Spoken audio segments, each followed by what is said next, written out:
तो दोस्तों अभी इंडिया और ईयू में ना एक डील हुई है जिसे mother of all trade deal कहा जा रहा है, और जिसके बाद एक बात बड़ी फेमस हो गई है कि भैया अब इंटरनेशनल जितनी गाड़ियां थी ना, ये मर्सिडीज BMW जो थी, जो ईयू में बन रही थी, ये सारी की सारी बहुत ही ज़्यादा सस्ती वाली है। और कई मेरे क्रेटा जो लेने का प्लान कर रहे थे, दो सेल्टोस लेने का प्लान कर रहे थे, अब वो कह रहे हैं भाई सीधा सीधा C क्लास ही लेंगे या 5 सीरीज़ ही लेंगे, या फिर कुछ लोग तो कह रहे हैं कि थोड़ा और बजट बढ़ाएंगे तो यार लगता है पोर्शे भी ले ही लेंगे अब तो भाई मैं आप लोगों को एक बात बताना चाह रहा हूँ, और अगर मेरी बात का विश्वास ना हो तो मर्सिडीज़ के GM का इंटरव्यू भी जो यूट्यूब पे अवेलेबल है कि दो तरीके की गाड़ियाँ होती हैं। एक होती है कम्प्लीटली बिल्डअप यूनिट्स, ये वो गाड़ियाँ हैं जो पूरी की पूरी बाहर से ही बन के आती हैं, ईयू से बन के आती हैं, वहीं की टेक होती है, सब कुछ वहीं का होता है, पार्ट्स वहीं के होते हैं, डब्बा पैक होके आती है, सीधा इंडिया में इंपोर्ट होती है, 110% के करीब का टैक्स लगता है और आप लोगों को डिलीवर कर दी जाती है।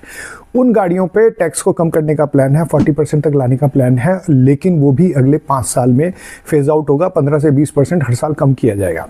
दूसरी तरीके की जो गाड़ियां हैं, जो सबसे ज़्यादा पॉपुलर मॉडल्स हैं इंडिया में, जैसे कि C क्लास है, E क्लास है, या BMW में 3 सीरीज़ है, 5 सीरीज़ हैं, ये सारी गाड़ियां वो गाड़ियां हैं जिन्हें बोला जाता है कम्प्लीटली नॉकडाउन यूनिट्स। ये वो गाड़ियां हैं जिनके पार्ट्स बाहर से आते हैं लेकिन असेंबल इंडिया में होते हैं। इनमें ऑलरेडी 16-16.5% का ही टैक्स है, तो इनमें कोई फ़र्क नहीं आने वाला है, ये उसी प्राइस पे मिलने वाली हैं। मैंने BMW और मर्सिडीज़ के शोरूम पर जाके पर्सनली भी कन्फर्म किया है, तो ऐसा कुछ नहीं होने वाला है। इनफैक्ट अभी